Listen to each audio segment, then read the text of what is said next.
स्वागत है। मैं हूं मनोज्ञा लोईवाल। दशकों पहले जॉर्ज चारनोक ने कोलकाता की स्थापना इस नदी के किनारे की थी। इस खूबसूरत शहर को कोलकाता कहते हैं, लेकिन 1911 में ये तब तक ब्रिटिश एम्पायर की राजधानी रहा। अब इसे सांस्कृतिक राजधानी कहते हैं। पर क्या सच में सांस्कृतिक राजधानी रही है कोलकाता, या यूं कहें कि नेताओं के चलते ऐसी भाषा का प्रयोग होने लगा है कि भाषा के नाम पर अगर कुछ रह गया है तो सिर्फ और सिर्फ झगड़ा। आज इस शो पर मिलेनियम पार्क से हमारे साथ हैं सुखेंदु शेखर रॉय तृणमूल कांग्रेस के, उनके साथ है फैयाज अहमद खान सीपीआईएम से, मनोज पांडे हैं कांग्रेस से और रितेश तिवारी हैं भारतीय जनता पार्टी से। और इन चारों नेताओं से हम ये पूछेंगे, पहला सवाल कि आखिरकार आपने ऐसा क्या काम किया है कि जनता आपको वोट करे। हम सभी जानते हैं कि ये जो चुनाव है ये नगर निगम का चुनाव नहीं है या विधानसभा का चुनाव नहीं है। ये चुनाव केंद्र में सरकार गठन करने का चुनाव है।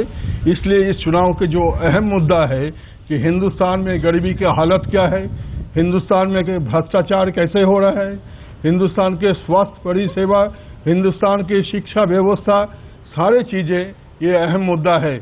अफसोस की बात यह है ना तो मीडिया ना पॉलिटिकल पार्टी, जो लोग नेशनल पार्टी कहते हैं अपने आप को, ये लोग इस अहम मुद्दा को ये लोग एड्रेस नहीं कर रहे हैं।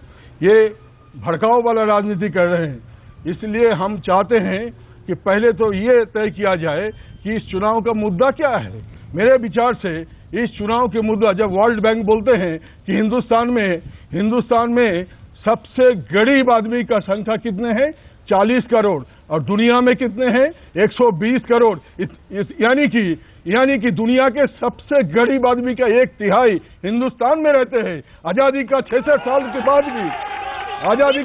साल बाद भी ऐसा हालत हिंदुस्तान में क्यों है? 56 साल कांग्रेस ने राज किया, 6 साल से अधिक समय बीजेपी ने राज किया, फिर भी ऐसा हाल क्यों हुआ? सीपीआईएम से आप ये बताएं फैयाज साहब कि आखिरकार जनता आपको वोट क्यों करे। देखिए, ऐसा है कि अभी बंधु सुखेंद्र शेखर राय ने जो अपना बात कहा, ठीक ही है कि 21वीं सदी में आकर के आज भी हम जहां पर हमारी लड़ाई होनी चाहिए रोटी, कपड़ा और मकान, शिक्षा और स्वास्थ्य की, आज उससे अलग हट करके लड़ाई हो रही है। आज देश के अंदर में ठीक ही शासन किया कांग्रेस ने, और हमारे सुखेंदु शेखर राय जी भी कांग्रेस का ही हिस्सा थे। अभी वो निकल करके तृणमूल में गए हैं सांसद बनने के लिए। तो ऐसा है कि कांग्रेस पार्टी देश को शासन की, और बंगाल में ये एक अपना अलग पैकेजिंग लेकर के आए। आकर के वहां पर वो अभी बंगाल की जनता 3 साल में समझ गई है। और हम वामपंथी लोग पिछला यूपीए 1 का सरकार में हम लोग एक नीति के आदर्श में थे, जब हमने मनमोहन सिंह जी का समर्थन किया था, यूपीए 1 का समर्थन, बेकारी, भ्रष्टाचार, इसके खिलाफ हमारी लड़ाई थी। मनमोहन सिंह जी महंगाई को नहीं बढ़ा सकते थे, अमेरिकन इंपीरियलिस्ट के सामने घुटना नहीं टेक पाते थे, हम लगाम रखे थे। लेकिन यूपीए 2 में हमारी शक्ति कमजोर हुई और तृणमूल कांग्रेस की शक्ति वैसी हुई। तृणमूल कांग्रेस का समर्थन लेना पड़ा कांग्रेस को। घोटाले की सरकार, महंगाई की सरकार हम देश के अंदर चाहते हैं, विकल्प सरकार, गैर भाजपा, गैर कांग्रेस, इसीलिए हमारे मैदान में। आखिरकार अब की बार किसकी सरकार? नहीं, अब की बार फिर कांग्रेस सरकार। इससे पहले जो लोग घोटाले की बात कर रहे थे, ये लोग, इनको याद नहीं है कि सूचना का अधिकार किसने लाया। जो लोग घोटाले की बात कर रहे थे, क्यों नहीं लोकायुक्त मान लिया गुजरात में, क्यों नहीं लोकायुक्त को मान लिया पश्चिम बंगाल में, क्यों नहीं पश्चिम बंगाल के लोगों ने आगे आके कहा कि लोकायुक्त बना जाए, क्यों नहीं गुजरात के मुख्यमंत्री ने लोकायुक्त को अपने राज्य गुजरात में लागू किया। ये कहने की बात है। कांग्रेस ने काम किया है, कांग्रेस काम के बल पे देश में शासन में आई है और पुनः काम के बल पे सत्ता में आएगी। जहां देश का बेरोजगारी 3.5 था, पश्चिम बंगाल में 7.5% की बेरोजगारी है। 20,000 करोड़ आज भी पश्चिम बंगाल में केंद्र का दिया हुआ अनुदान काम में नहीं लगा। क्या इसके लिए जिम्मेदार कांग्रेस की सरकार है? क्या पश्चिम बंगाल को 35 साल ने वाम मोर्चा वालों ने रसातल में भेज दिया? क्या इसके लिए कांग्रेस जिम्मेदार है? कांग्रेस काम करना जानती है, कांग्रेस काम दिखाना जानती है। सरकार से तो ये जवाब मिल गया, लेकिन आखिरकार रितेश जी आपसे पूछना चाहेंगे कि आखिरकार किन मुद्दों पर जनता आपको वोट करे? ऐसा क्या है इस बार भारतीय जनता पार्टी में कि जनता आपको वोट करे?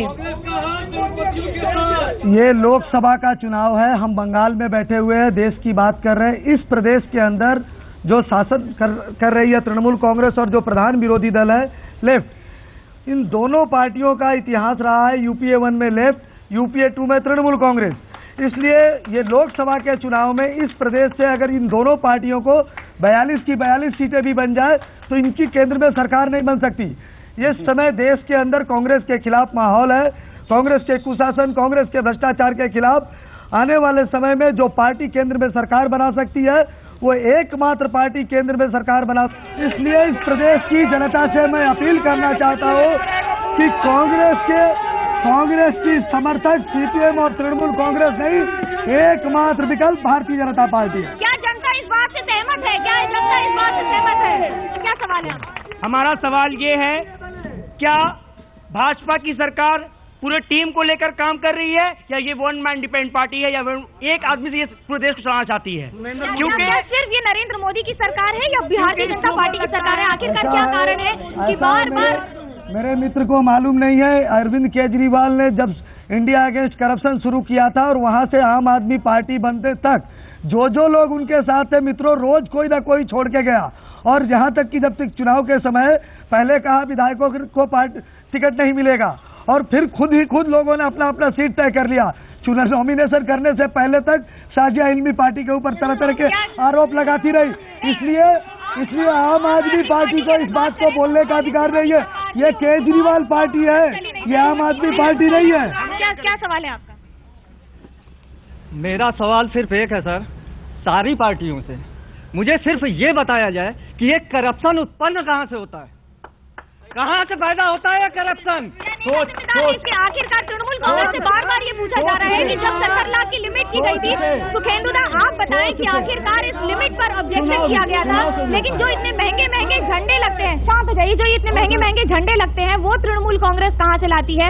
ये जनता का सवाल है कि आखिरकार उसका पैसा कहाँ से उठता है? जवाब सुनना है, उनको जवाब सुनना है, उनको जवाब सुनना है। डायरेक्टली बोल दिया। अगर जवाब सुनना है, जवाब सवाल तो आपसे पूछा नहीं गया, मुझे पूछा गया, मैं जवाब दे रहा हूँ। आप आदमी, ये जो आप पार्टी है, ये आप पार्टी का मनीष सिसोदिया, रुकिए बोलने दीजिए,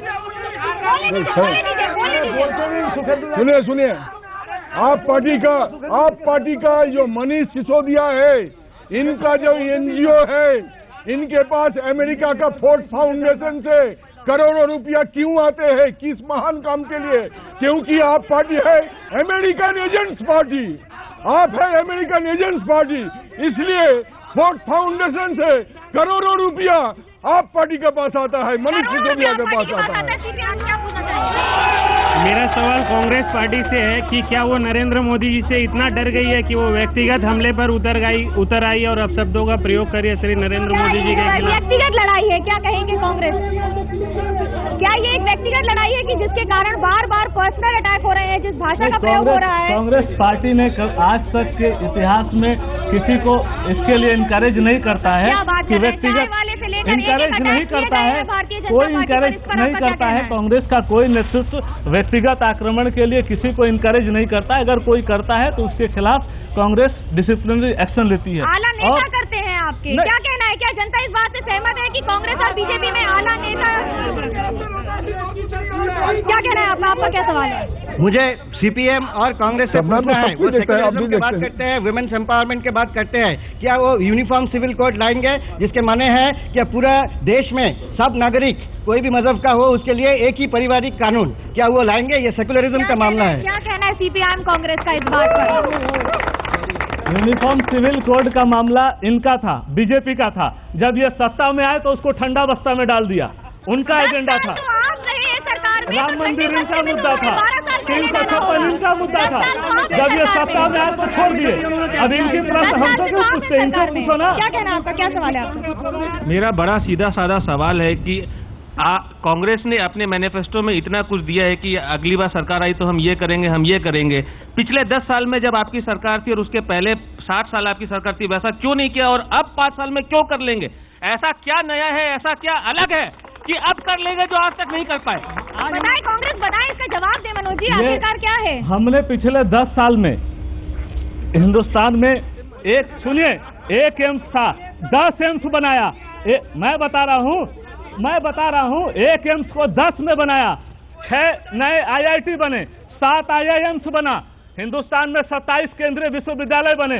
एक के बाद एक काम हुआ। 17,000 किलोमीटर नेशनल हाईवे बना, कांग्रेस की बात मत कीजिए। इस देश में कांग्रेस के अलावा किसी ने काम नहीं किया है। इस देश में कांग्रेस के अलावा किसी ने काम नहीं किया है और आने वाले दिनों में हम ही काम करेंगे। मनोज जी, वो तो हाईवे तो अटल बिहारी वाजपेयी का प्लान था, लेकिन 1600 किलोमीटर बना। उनके जमाने में 1600 किलोमीटर बना, हमारे जमाने में 17,000 किलोमीटर बना। लोगों को नौकरियां मिल रही है, अभी भी अनएम्प्लॉयमेंट है। 2 रुपए किलो चावल है, 80 रुपए किलो प्याज खा रहे हैं लोग। कांग्रेस की सरकार ने बनाया है। रितेश जी, क्या कहेंगे आप इस बात प्याज पर? दिल्ली में नहीं उगती, प्याज देश से खरीद के दिया जाता है। मिनिमम सपोर्ट प्राइस कांग्रेस ने बढ़ाया है 2004 के बाद, जो 560 रुपया मिनिमम सपोर्ट प्राइस था धान का, आज 1340 कांग्रेस ने किया है। भारतीय जनता पार्टी के लिए प्राथमिकता क्या रहेगी अगर वो सत्ता में आई तो?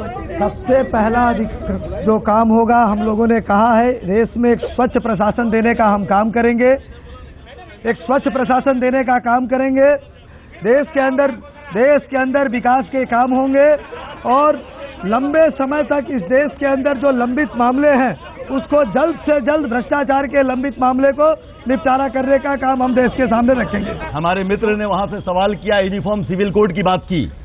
जिस देश के अंदर में हर 100 किलोमीटर में भाषा, सभ्यता, संस्कृति बदलती हो, उस देश के अंदर में यूनिफॉर्म सिविल कोड, एक भाषा एक धर्म, सुनने दीजिए, ये कभी संभव नहीं है।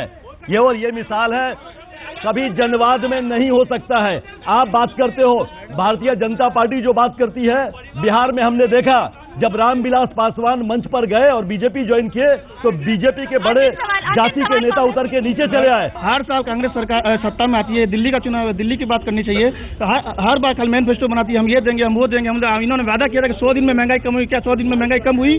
और इसका जवाब दे, क्या 100 दिन में महंगाई कम हुई?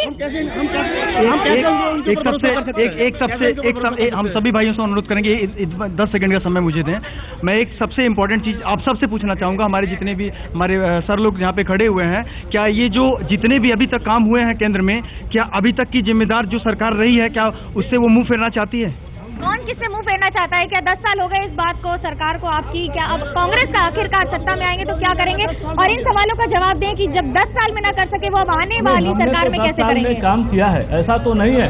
और जब सरकार चलती है तो कुछ काम होते हैं, कुछ काम करने के रोड मैप बनते हैं।